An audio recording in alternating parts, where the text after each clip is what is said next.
QRS leaned heavily on his war club as he limped his way up the pass. His boots scraped over the ground, as if echoing the burden of grief and depression that weighed on his heart. He felt that the world itself was mocking him over his failures, at the futility of his actions as he desperately tried to hold his crumbling reality together. Why did he think they could rest? Why did he think they were safe? He thought they had time. The habits and mundane needs of the people provided excuses that clouded over his sense of urgency. The lull in his vigilance brought with it an abyss of bitterness and regret. As he scaled the slope, his eyes constantly moved over the rocky landscape, looking for any sign of the living. All he could find, however, were belongings cast aside in terror, and corpses strewn all over the trail, reminding him of his carelessness with every step. All these people had looked to him for leadership, and his leadership had killed them all. Yaldabaoth had arrived shortly after they were warned of fiends approaching from the west, bringing with him an overwhelming army that crashed into the hastily assembled lines of his defenders. To QRS' horror, Yaldabaoth had only appeared to briefly mock them before flying off after the fleeing villagers. QRS and his defenders could only fight, and, by the time they finished, he and the survivors of the battle saw that the Demon Emperor's forces were already halfway up the pass. It was all they could do to try and catch up.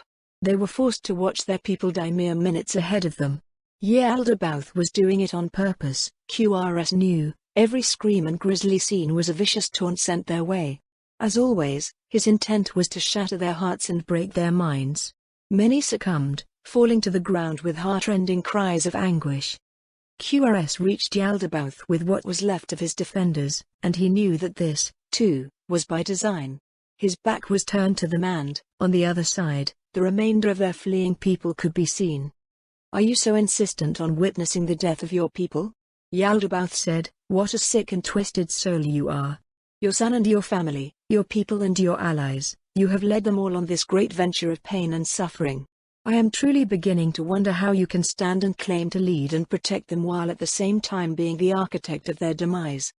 Spare me your lies, demon," QRS spat. "We will stand and fight you to the last if it offers the slightest chance that they may live." Yaldabaoth turned to face them with a yawn. "Can't you come up with something more inspired?" The Demon Emperor said. "Your dull diatribes would not even whet the appetite of the lowest imp. We are not here to entertain you, fiend." QRS bolted forward with a roar, and his warriors joined him.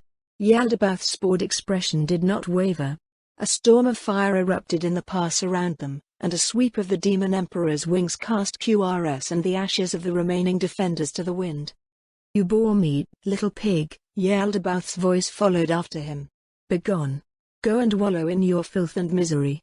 He struck the trailer and was sent tumbling end over end, crashing into a boulder where darkness claimed him. When he regained his awareness, he wasn't sure how much time had passed, but it shouldn't have been long. Looking to the top of the pass, QRS discovered that Yaldabaoth was gone. Ignoring the pain from his cuts and burns, he scrambled to his feet. He crested the ascent, steeling himself for what lay ahead as he looked down the other side. His eyes widened. What he found instead was Yaldabaoth, charging straight up the trail towards him. QRS took a stance, taking a deep breath as he activated his martial arts. Had the Demon Emperor changed his mind? No matter, there was only one thing to... Out of my way. Yaldabaoth's arm swept out in a backhand as he shouted, sending QRS careening to the side. He heard arrows whistling in the wind. Loud cracks sounded as they struck the Demon Emperor in the back, caking the base of his wings in layers of rime. "Damn it," Yaldabaoth shouted, "stop that." More arrows sailed in. One struck the fiend in the ankle, covering his foot with some unknown substance. Yaldabaoth staggered. "Arg! What?" He took a moment to free himself, and several more arrows found him. "Ow!" Yaldabaoth whined, "Leave me alone."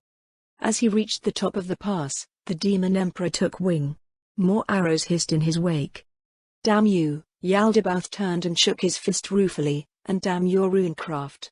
I'll remember this. One day, I'll be back to woe. Scratch that, I'm never coming back." On wings of flame, Demon Emperor Yaldabaoth frantically flew off, his blazing form rapidly diminishing to the west.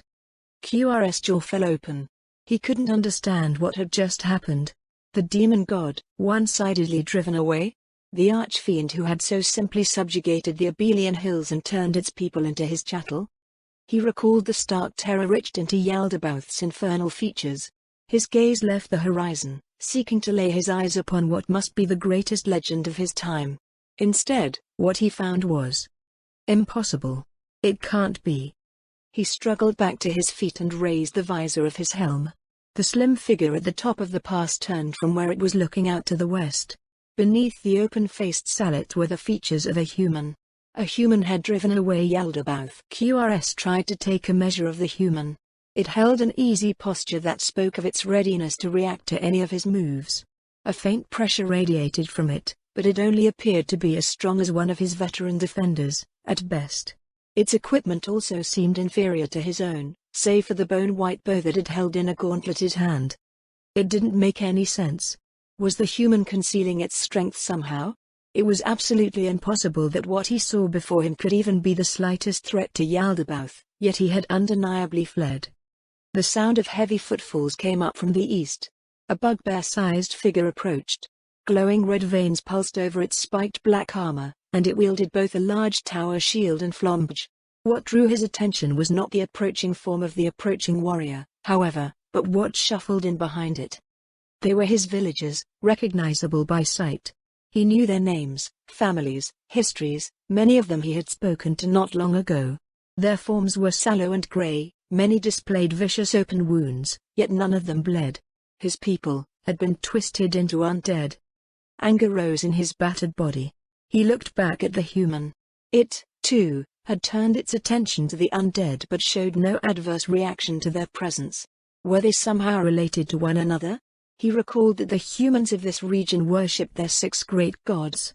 They must have sacrificed his people to their god of death. From the many goblinoids he could see in their number, the goblin army must have fallen, as well. His lip curled. Frustration and grief flowed down his cheeks anew. He had failed utterly and completely. He cursed himself, cursed the world for its unfairness. That good and honest folk would fall prey to evil fiends while wretched humans possessed the means to stand against them. There was nothing left. His family was gone. His people were gone. The once great alliance of demi-humans that had banded together in common cause to achieve so much was gone. Only he remained. QRS. He cursed his namesake as well. QRS turned towards the human and hefted his weapon. There was nothing left. He wanted his misery to end. He thought that, at least, he could die a warrior's death against a hated enemy. I am QRS of the Ganzu tribe, QRS Ganzu. The human looked back at him silently. He wasn't sure why he had expected a proper response to his challenge in the first place. A human was a human, after all. He lowered his visor. Ludmilla of House Aradnik, a clear female voice carried over the wind, Warden of the Vale. A shiver ran through him. Rangers were plentiful, but, in all the tales of all the ages, wardens were nearly unheard of. A title suited to a legend who could stand to challenge a demon god. QRS' face spread into a savage grin, feelings of a time long forgotten rushing back to his mind. A time before Yaldabaoth, when he lived a fulfilling and happy life. A world long lost, of loving family and loyal tribe, where he stood tall and proud as the high chieftain of the tribes. He would have his honorable end. With martial arts still active, he brandished his weapon and charged forward. The human danced backwards and raised her bow. An arrow flashed towards him and shattered when he tried batting it away. His body jolted as lightning coursed up his arm, but his momentum did not falter.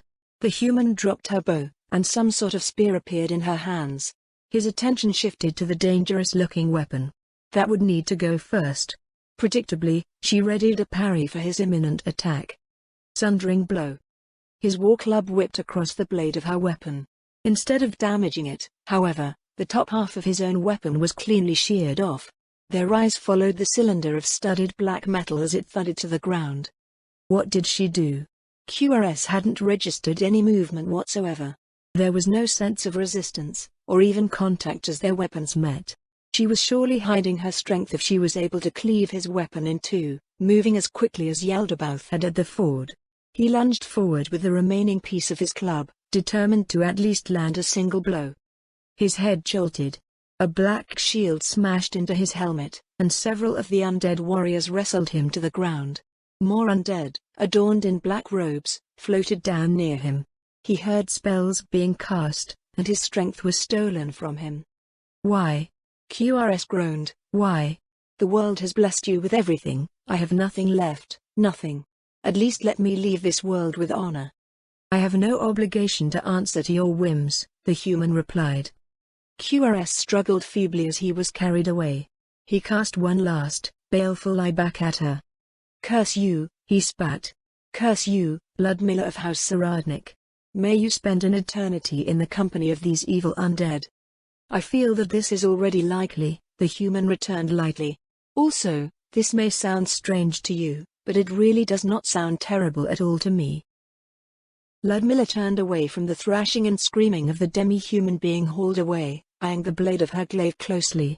Luckily for her, her opponent had decided to use a sundering attack against it, and the attack had broken its own weapon instead. The blade didn't display any signs of damage, and she marveled over the fact that she was in one piece at all. A fiendish invasion, the evil star and a strange demi-human more powerful than her death knights and death warriors. She unequipped the glaive and picked up the rune bow Ulchwa off of the ground.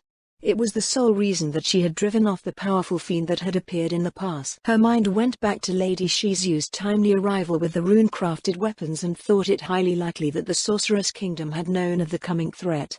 They had delivered the appropriate means at the appropriate time, and Ludmilla felt a fool for thinking that she alone was paying any mind to events outside of her borders. All that was required of her was that she act faithfully as an instrument of His Majesty's will, and His Majesty would surely provide the means to prevail, if necessary. She sighed as the cool night wind played over her face. It had been less than 2 weeks since the invasion of the upper reaches, but it felt like a lifetime ago. Well, they still had the giant mess to clean up, and they still hadn't finished processing their massive backlog of corpses. Ludmilla set about directing her forces to start clearing up the pass, then looked back west across the vast expanse of the Abelian wilderness. The evil star said that they wouldn't return, but it probably wasn't wise to take such a fiend on their word. She looked down at the bow in her hand before putting it away. Once life returned to business as usual, she would have to inquire about runecraft. "There is a report from the bone vultures to the east," Nonna told her during the ongoing cleanup. "From the east?" Ludmilla frowned. "Is something going on with the Chronos?" "No," the elder lich shook her head. "A force of humans is coming through the southeastern pass." "The theocracy," Ludmilla murmured. "They are a bit late." "No, I suppose it is our response that was extraordinarily fast by normal measure. It should be counted as a good thing that they responded to our warning seriously." Ludmilla turned her gaze over the basin to the east, and a worrisome thought occurred to her. "Where are they, currently?" she asked. "They are still on their way up the southern side of the pass." She crossed her arms over her midriff, tapping a finger on her vambrace in thought. The Bishop of Eranthal had successfully forwarded her warning to the theocracy. Presumably, this meant that they still trusted the faithful of the North to at least that extent. She couldn't risk sparking an incident that would ruin that. More than 3 days away from the Central Valley then? No, their scouts should be able to get there within half a day, if they're not already closer than that. "Our forces are still clearing away everything down there. Do you think we can fly down there quickly?" "The acceleration from a calculated descent should allow us to reach the bottom in roughly 3 hours." "Then let's get moving," Ludmilla said. "I should be there to greet them. The development of my domain has already fallen far enough behind as it is. I would rather not have another war erupt on our border." "That damn Raymond is a slave driver." No wonder Windstride ran off. It was a thought that bordered on sacrilegious, but it wasn't made in earnest. Far ahead of the advancing theocracy forces, Divine Chain Edgar Cuckoo Beaumarchais couldn't help but silently grouse over his circumstances. He knew that it was just the lot of a scout, to be alone and vulnerable as they performed their various tasks, mostly unappreciated by pretty much all but those who shared the same tribulations. To everyone else, it was simply a role no more difficult than that of a foot soldier or even a pack horse. There was no consideration as to how much work went into physical reconnaissance. As the 9th seat of the Black Scripture, tasks like this were mostly trivial, but something in the valley below was setting off his danger sense, alarmingly so. It was a rare feeling, one that he usually only sensed when in the company of his fellow Black Scripture members. He sent the army rangers that were working with him back to stand by at the top of the pass into the basin before going down alone as he crossed off the various possibilities on his mental checklist. Heroic Adventurer Convention? No. Elder Dragon Mixer? No. A Godkin party that we were not invited to? No. Everything on the list was something equally ridiculous, and he couldn't think of any rational explanation for what was going on. The reports that accompanied their dispatch detailed the arrival of a demi-human army, primarily composed of goblins, but goblins were, by and large, a weak race, even weaker than humans were. The High Council had been aware of a disturbance occurring in the Abelian wilderness for some time now. Through divination and more mundane surveillance, they watched as populations of various demi-humans were displaced.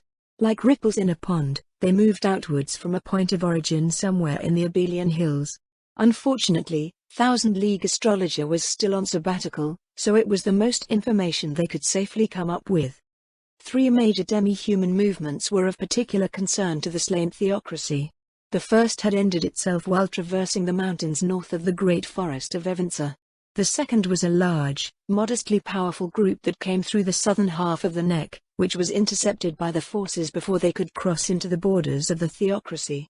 Finally, there was this goblin army that had spilt into the upper reaches of the Katza River. Though it was a substantial threat, Raymond Zargloranzen, Cardinal of Earth and the commander of the 6 scriptures, seized upon the event as an opportunity to train and recover from what had befallen them since the previous spring. When it rains, it pours. The old idiom appeared to be in full effect. Windstride, the former 9th seat, had betrayed the theocracy for some unfathomable reason, stealing the crown of wisdom and killing the Miko princess in the process. The Sunlight scripture had been wiped out and was effectively defunct until suitable replacements had been trained, and the Black scripture had taken grievous losses in an encounter with a powerful vampire while on an unrelated task. Beaumarchais was one of those who had been killed. It was his first big mission, too. Sighing at the memory, he continued creeping his way down into the valley. He came across a series of locations that appeared to formerly host large encampments, then found standing encampments that were similarly empty. Though the occupants were not present, the smell was unmistakable, goblins, just as reported. He did not linger for long, and eventually encountered something that was decidedly not a goblin. Standing across from a river ford, near the ruins of an old wooden bridge that was once a part of the trail, were 4 figures. 3, he instantly recognized, causing him to finger a throwing knife in his bandolier. The 2 most dangerous ones were Death Knights, the other was an elder lich holding a clipboard for some reason. The 4th appeared to be a tall human woman, also holding a clipboard, speaking to the elder lich. From her posture and gestures, she was speaking in an authoritative manner. He watched the movement of her lips in an attempt to make out her words, then realized that she was speaking in the principal language of the theocracy. Beaumarchais frowned, mind working to make sense of the puzzle before him. At first, he thought that the 4th figure was also one of the undead, like a vampire or some other type that held a close resemblance to humans. The pieces fell together quickly once a gust of wind picked up the banner propped up by one of the Death Knights. The Sorceress Kingdom. He supposed that it made sense. Though the situation in the spring was murky at first, intelligence gathered by the Windflower and Clearwater scriptures about the nation that had abruptly popped up to their north explained everything before him. They had Death Knights, Elder Liches and Soul Eaters aplenty, which explained the sense of danger that he perceived emanating broadly from the basin. The former citizens of Reistais were also alive and well, confirmed every day by merchants passing through from nations abroad. The theocracy's forces stationed along the border in the Riverlands also said much the same thing. Beaumarchais retreated further back into the trees to gather his thoughts. As far as the slain theocracy was concerned, they held a strictly neutral stance with their new neighbors to the north. The main force was still a few days away, but it was filled with proud new scripture candidates that were coming from their victory in the west and going into the basin expecting the next fight. Would some advance warning be enough? He scratched his head, looking up towards the pass. The force had more than a few narrow-minded and muscle-brained zealots out to prove themselves, so he decided that even a stern warning was no guarantee that someone might act without orders. If the Sorceress Kingdom was occupying the basin, he couldn't imagine that any of the invaders had survived. Once he confirmed the threat had passed, he could report back and turn the entire operation around. The best way to avoid conflict was for them to never meet at all, but what if they already knew they were coming? He had to minimize chances for an incident, and it wasn't as if they had any diplomats in the fielded subjugation force. He let out a resigned sigh as he stepped out onto the trail. His luck was terrible with women ever since he was inducted into the Black Scripture. Hopefully, it wouldn't rear its ugly head here. He walked back down to the ford. The woman glanced in his direction and waved the elder lich away. "Good morning," he said in the cheeriest voice he could muster. "Good morning," the woman smiled back. The sounds of the river filled the air between them. It occurred to Beaumarchais that, while he was determined to prevent a misunderstanding, he hadn't thought about what to say. His smile froze on his face. "This is lame, is it not? I am an idiot. Is there something I might help you with?" the woman prompted. Yes," he stammered out limply. "I am, Beau. From the theocracy. It is a pleasure to make your acquaintance, Beau." The woman's smile did not fade. "I am Baroness Ludmilla Zaradnik." Her cool, refined manner did not help his mental recovery in any way. He was a rough-spoken man, raised to fight on the front lines of the battle for humanity's survival in a world full of powerful threats. Her speech reminded him of a wealthy merchant's daughter, or maybe a well-to-do aristocrat. Actually, she did say Baroness, did she not? Beaumarchais made a more careful examination of her. The woman was clearly descended from a southern bloodline, with brown eyes and full, chestnut hair that flowed down over her shoulders. She had the attractiveness that aristocrats tended to have, but her tall stature and clear features lent to her a handsome beauty rather than the softness one would have expected from a scion of northern lineage. Beneath this attractive appearance, however, she was strong, far stronger than expected for the people of the northern nations. Considering her youth, she would have been a candidate for one of the 6 scriptures if she had been born in the theocracy. The northern nations of humanity had fallen away and corrupted the teachings of the gods, so it was rare for such a thing to occur. Her temple-schooled speech gave him the answer. She was not a heretic, she was one of their own faithful. He understood that the remaining temples in the north had reined in the more aggressive aspects of their faith that were now promoted in the theocracy, but she was one of their own nonetheless.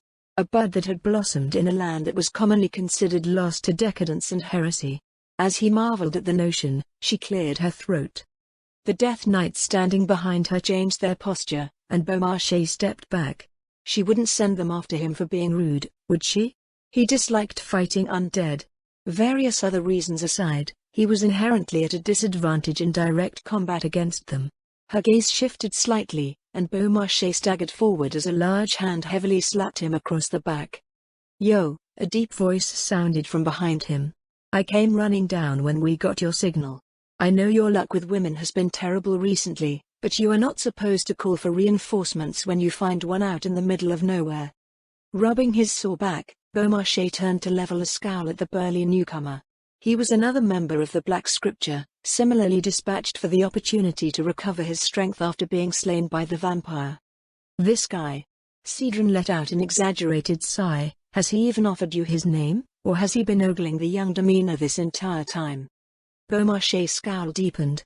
Though his 2 shields marked him as a defensive fighter, Cedron was a rogue in many other ways.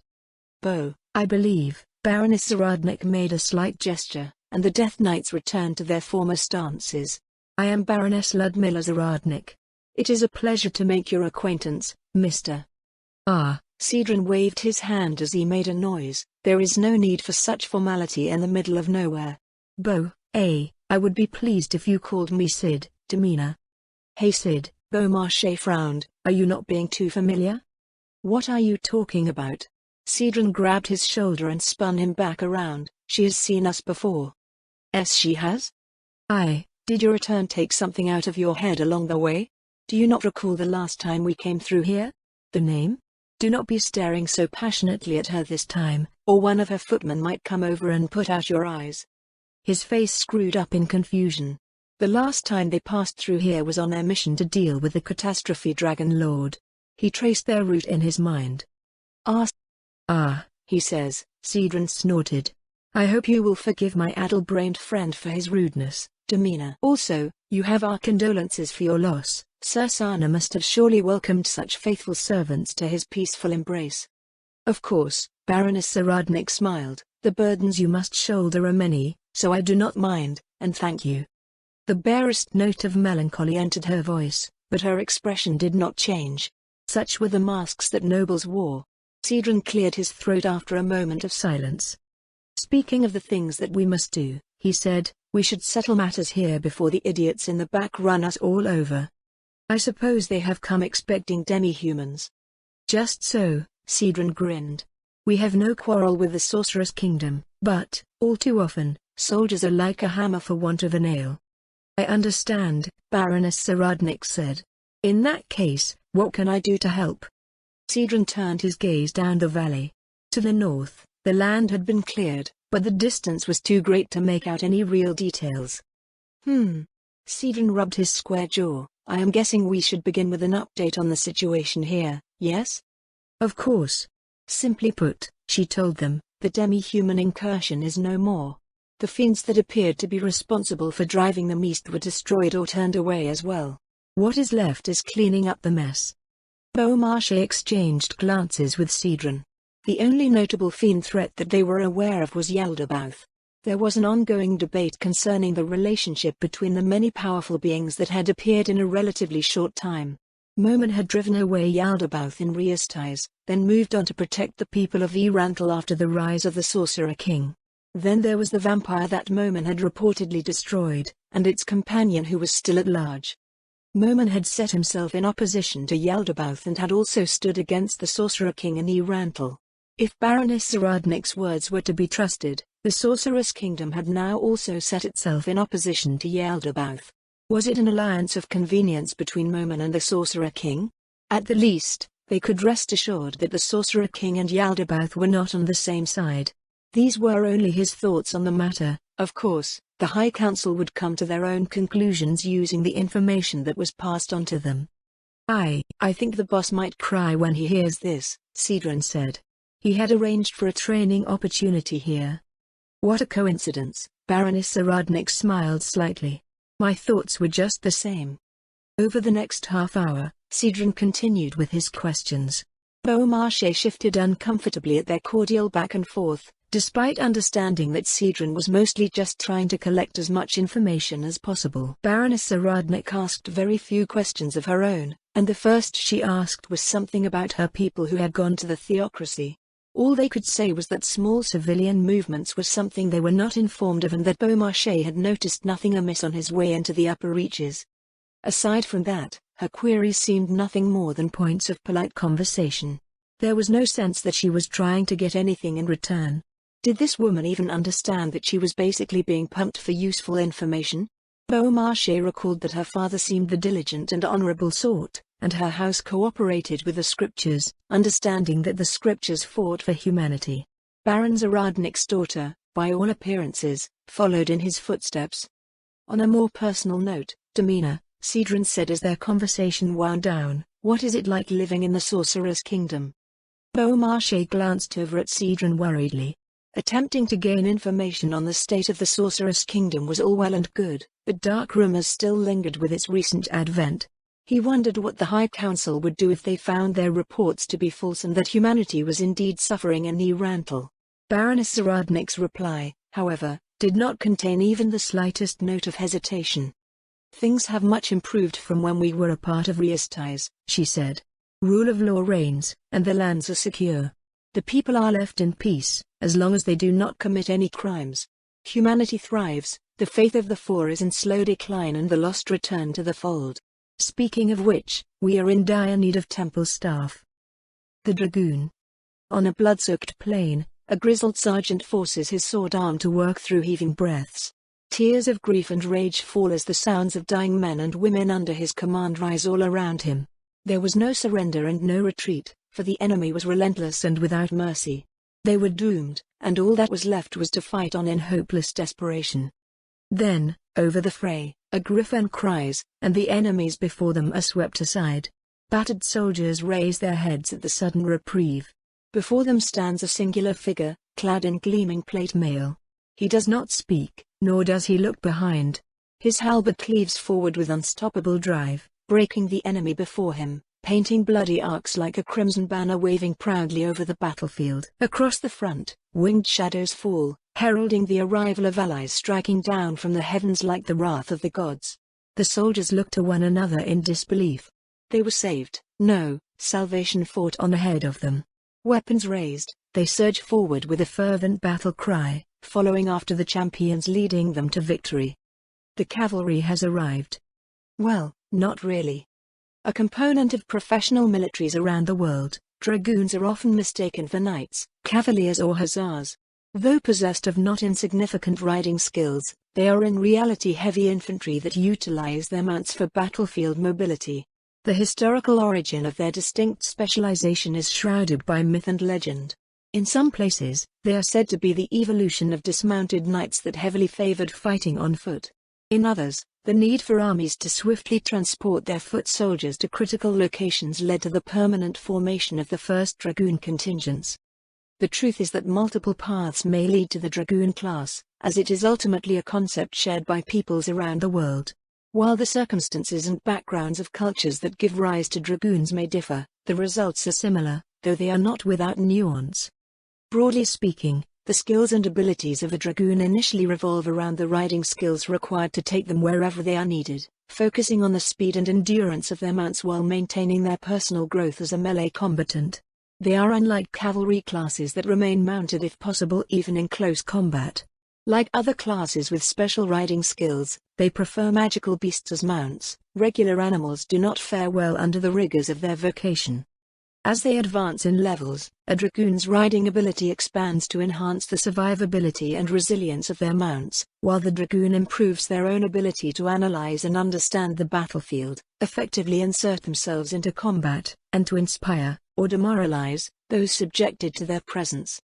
Highly versatile and capable of quickly traversing great distances to answer the tactical and strategic needs of an army, dragoons are employed as impromptu raiders, skirmishers, pickets, and escorts. In their most well-known role, they function as devastating shock troops. The high physical and mental demands that come with the profession tend to mean that dragoons are not only capable of great feats of strength and endurance, but develop a flexible tactical mind that can gauge the ever-changing state of the battlefield and act decisively upon it. Dragoons strike where it hurts their enemies the most, bring relief and leadership to flagging allies, and are possessed of the strength of will to do so no matter how dear their enemies may appear to be. Far to the west, in a grand yurt sitting amid the windswept Abelian hills, several figures gathered around a mirror of remote viewing.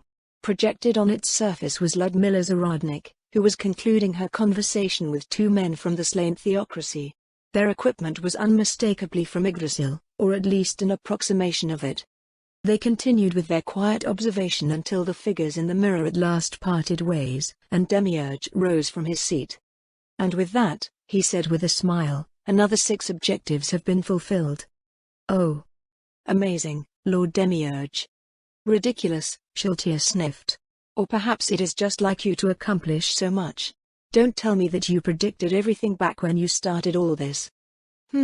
Rather than predicting any specific long-term outcomes, Demiurge said, "I identified many possible outcomes and nurtured to fruition those that would bear the sweetest results. We must be efficient with the time and resources so kindly allocated to us by our master, after all.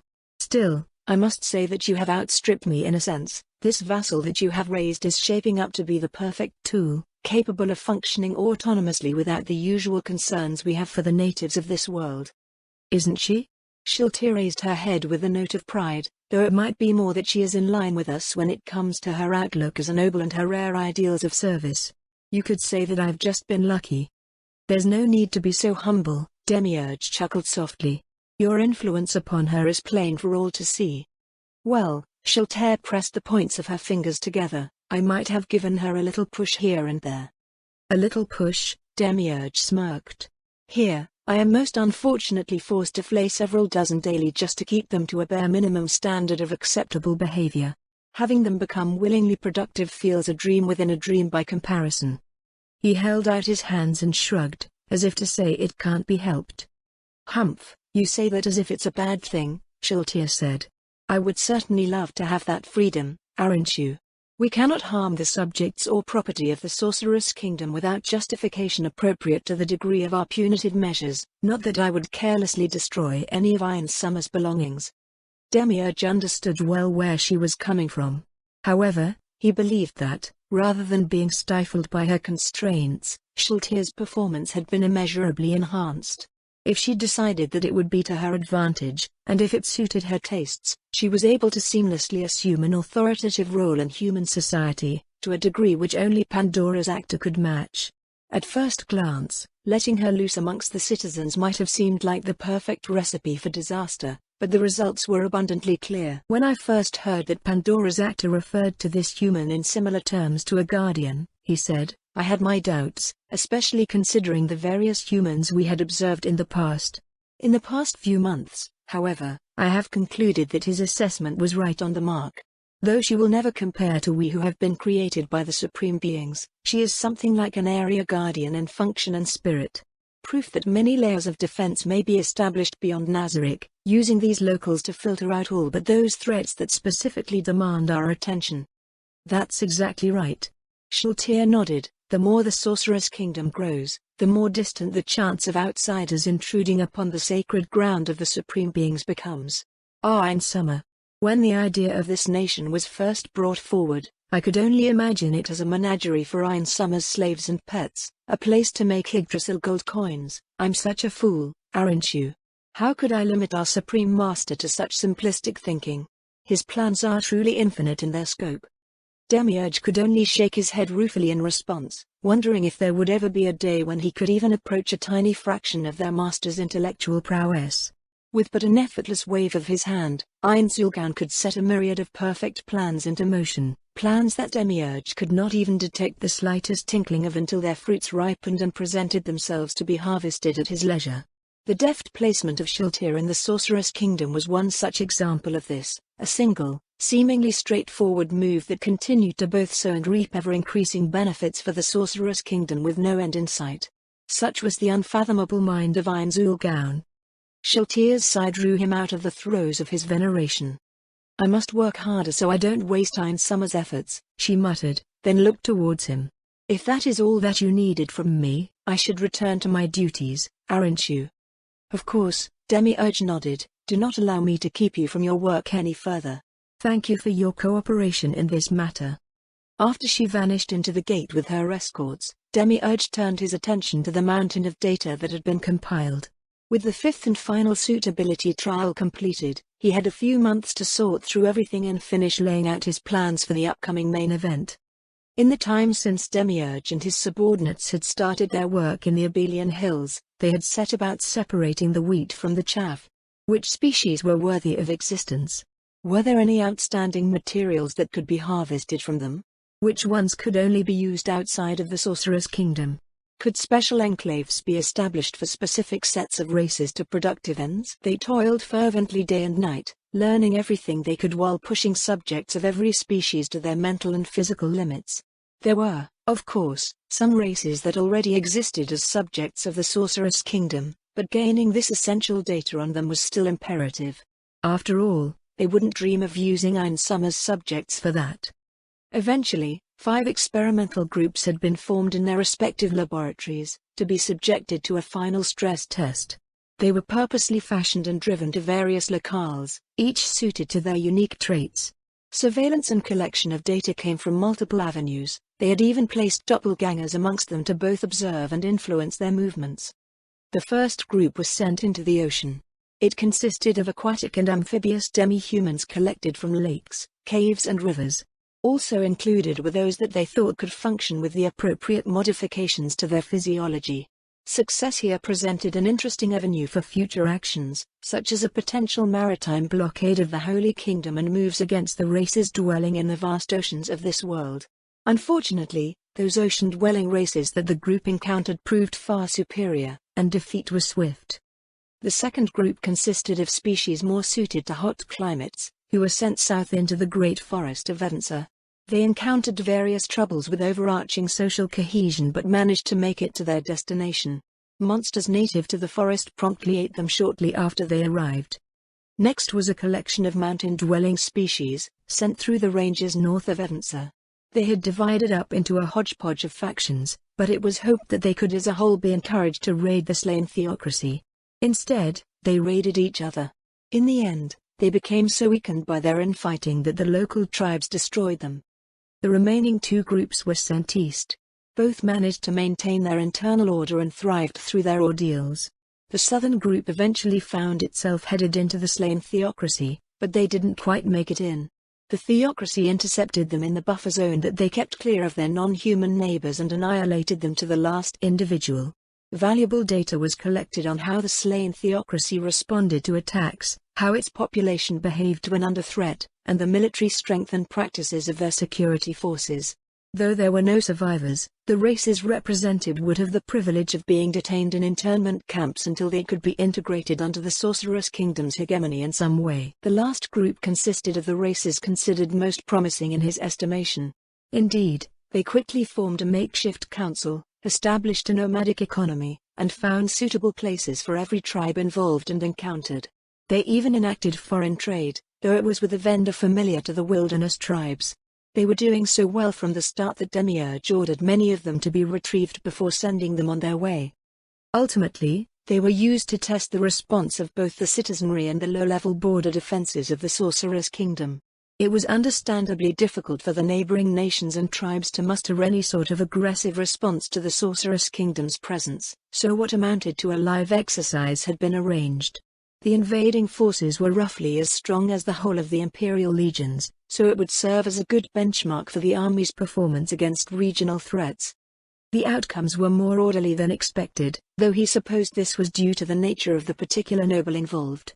Still, the key point was that confidence in the Sorceress Kingdom's ability to maintain security would be inspired in its subjects, and trust garnered in the administration. In the future, when the carefully selected refugees from Yaldabaoth's activities arrived, they would learn that the army was sufficient to turn what amounted to severe threats away. This would free their master of the indignity of constantly having to personally reassure them. Ein's summer surely had better things to do with his precious time, more places to go and unfathomable plots and schemes to hatch to the awe and delight of all. The nascent army of the Sorceress Kingdom was also put through its paces, so to speak. Various weaknesses long identified were showcased in practice, and would offer a convincing case for the nation to broaden the capabilities of its low-level deployments. The ongoing creation of Death Knights had produced a glut in supply, and it would be reported that other types of Death Series servitors were in demand by the army. The submission of this report would ultimately fall on Cocytus to deliver, who was currently leading the army in the Azalizia Mountains. Lack of reconnaissance forces for broad, low-level deployment was underscored, and could not be adequately addressed by Nazarik's available resources. Shiltir had mentioned a proposal by her new vassal that might answer the needs for domestic security, but they also lacked suitable individuals for espionage. He would have to look into the available options at some point. Strategies and tactics employed had been recorded and catalogued for study, with the bonus of comprehensive personal reports penned by the force commander. Demiurge felt that her methods lacked a certain shock, awe, and terror value to them, but her cold efficiency had an undeniable appeal of its own. Her performance highlighted the possibility that locals might be trained to provide commander-class effects and coordination that was more flexible at the local level than the army's current structure. In addition to the 6 objectives related to the encounter with the slain theocracy's agents, there were several more that were likely to manifest within the next few years. Lord Demiurge, the evil Lord of Envy, said to his side, "Have you finalized your verdict on the races in the last group?" "I believe that I have," Demiurge replied. "The goblinoids did well, as far as regional standards are concerned. However, we do not need their propensity to form armies. Perhaps some commanders might be raised, but we should use our civilian data to weigh the value of allowing additional immigrants of their kind into the Sorcerer's Kingdom. Goblins in particular breed prodigiously, but their benefits are lacking compared to the potential strain on resources that their explosive population growth entails." "Yes, my lord," the evil Lord of Envy said. "I will assign focus groups to continue their studies in the direction indicated. What of the gnolls?" "The gnolls intrigue me." Demiurge tapped his chin. "They showed themselves capable of integration, but their chaotic and free-roaming nature gives rise to questions over their long-term behaviors. We will groom them for our personal use in operations outside of the Sorceress Kingdom. They will have to be suitably broken in, of course." "Of course, Lord Demiurge," the evil Lord of Envy nodded. "And the orcs?" "They took first place, did they not?" Demiurge said. "Their productive integration is nearly assured. It's a good thing we detained most of them before they were sent off to the east." "They will remain in the internment camps, then?" "For now, Demiurge nodded. Though it feels a bit lacking for our top performers, how about we set them up as the first to be rescued by Einsummer? That makes me quite envious of them, she replied. I'm sure they'll be overwhelmed. If you'll excuse me, I'll head out and deliver your orders. Wait, aren't we forgetting something? The evil Lord of Envy froze in her turn. Forgetting something? Ah, the Armat. Yes, the Armat. What happened to them, exactly? I don't know, my lord. Maybe Roth can tell us when he gets. As if on cue, the evil Lord of Wrath entered the yurt. I have returned, Lord Demiurge, he said with a certain relish. How did I, what? The Armat, the evil Lord of Envy said. The Armat? Yes, what happened to them? They were probably there? The final push was made to be overwhelming, so they might have perished. Demiurge sighed. We can add their people to the demi-human alliance for now, Demiurge said. The Quago are proving that the feeding habits of lithivores are difficult to cater to outside of their home ranges, anyways. Very well, my lord, the evil Lord of Envy bowed. Please excuse me. After she left, the evil Lord of Wrath sent a nervous glance in Demiurge's direction. Did I do something wrong? He asked. On the contrary, Demiurge smiled, you carried out your orders spectacularly. Thank you, my lord. The evil Lord of Wrath grinned. It was quite the stage, so I really got into it. Maybe I could come up with an entry for Nazarick Talent Night at this rate. That might certainly be entertaining to watch, Demiurge said. Do you believe that a performance of this caliber can be repeated in the future? Gem, in regards to runecraft. Will it be necessary? It is Einsummer's project after all, I can't imagine it failing. As his loyal vassals, Demiurge told him, we must prepare for every eventuality.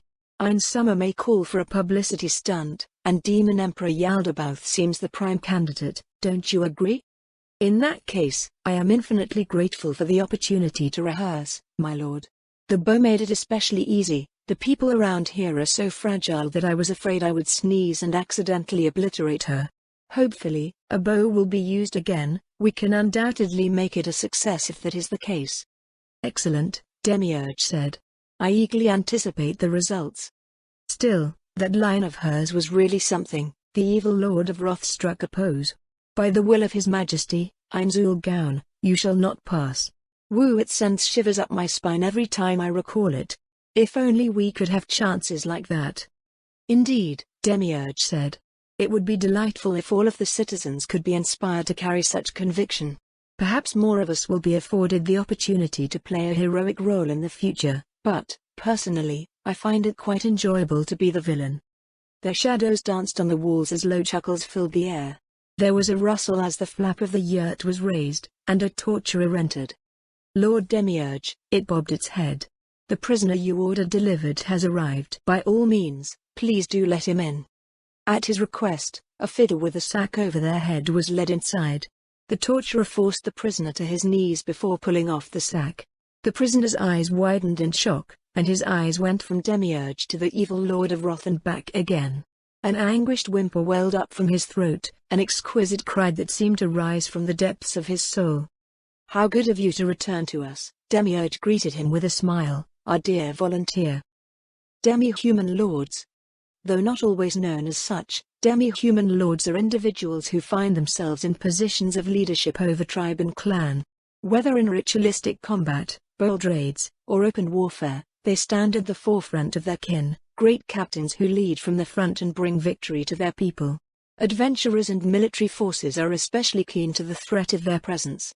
Outwardly, a lord-class demi-human is commonly recognized by a marked increase in stature over regular members of their respective races, and possess increased power to match. This is not all that they bring to the battlefield, however. While specific abilities will vary from species to species, those related to the leadership of their people in battle are common, and these abilities will often either enhance the natural strengths of their race or make up for natural shortfalls. Tribes under the rule of a high-level lord tend to stabilize and thrive in all aspects. As a whole, more primitive demi-human societies are organized around their lords, with these individuals acting as champions of their respective tribes. Uncommonly, tribal nations may form under a particularly powerful lord who will rally them to a collective banner. This type of organization has certain shortcomings in these primitive societies, as they lack the concept of more advanced leadership classes that fall in line with their societal needs and end up with levels in common, civilian leadership classes. These primitive nations are often short-lived as well, as the fall of the great lord that binds them causes the power structure of that nation to shatter without a clear successor. In more advanced demi-human societies, demi-human lords may become even more outstanding individuals as their civilization has led to the conceptualization of advanced prestige classes unique to their race. These figures stand at the forefront of the arena of nations, great sovereigns who reign over the superpowers of the world.